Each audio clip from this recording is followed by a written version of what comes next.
La grosse différence entre la cuisine et la pâtisserie, selon moi, c'est la cuisine est pour moi un peu plus intuitive, alors que la pâtisserie, il faut être vraiment hyper précis sur les proportions, les grammages. Même si moi, il m'arrive, comme je suis plutôt cuisinier que pâtissier, de mettre un peu de sucre, un peu d'œuf, un de machin et de faire ma tambouille. C'est vrai que si tout n'est pas pesé, par exemple une meringue, si elle n'est pas pesée, elle ne marchera pas si on fait comme ça rentre, comme je dis. Voilà. Pour moi, c'est ça la différence.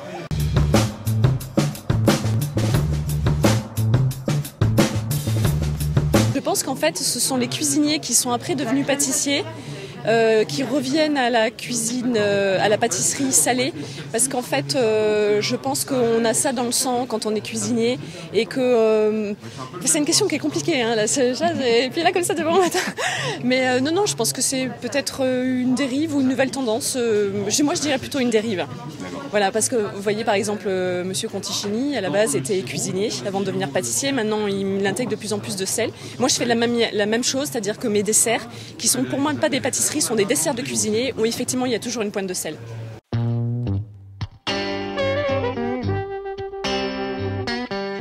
Mon processus de création sur un plat, c'est de se dire j'ai 3 saveurs maximum, comment je vais les associer, quel produit va bien fonctionner avec les 2 autres, de quelle manière je vais travailler mes structures de goût. Et en fait, moi, tout part d'un petit croquis, puisque j'ai une formation artistique, j'ai fait les beaux-arts au tout départ. Donc je pose d'abord ma recette visuellement sur un papier, et après je travaille, je fais en sens inverse en fait. Voilà, donc mon processus de création il est comme ça, c'est en fonction de mes envies, ma sensibilité, de mes goûts. Voilà, après ça devient très personnel.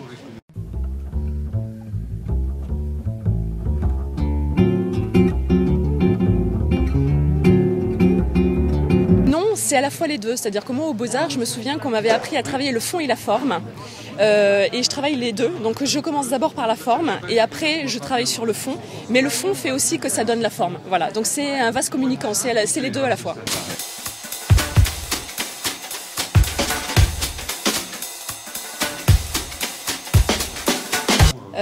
Je crois que quand on est une femme en cuisine, il y a un vrai rapport de... Je le vois là, je viens d'ouvrir un petit restaurant depuis 15 jours à peine. Je crois qu'il y a un long travail de maturation avant, comme une grossesse. et en fait, voilà, on a un bébé, un nouveau bébé, et puis on prend ça à bras le corps et on y met toute son énergie, tout son amour, toutes ses tripes. Donc pour moi, c'est à peu près la même chose. Ouais, il y a un vrai lien avec la maternité, mais je pense que tous les chefs hommes sont aussi en cuisine de vrais pères pour leurs apprentis, leurs cuisiniers. Donc il y a un vrai rapport enfant-parent, mais dans le sens large du terme. Bien sûr qu'il faut être gourmand pour faire de la cuisine, c'est indispensable. Voilà.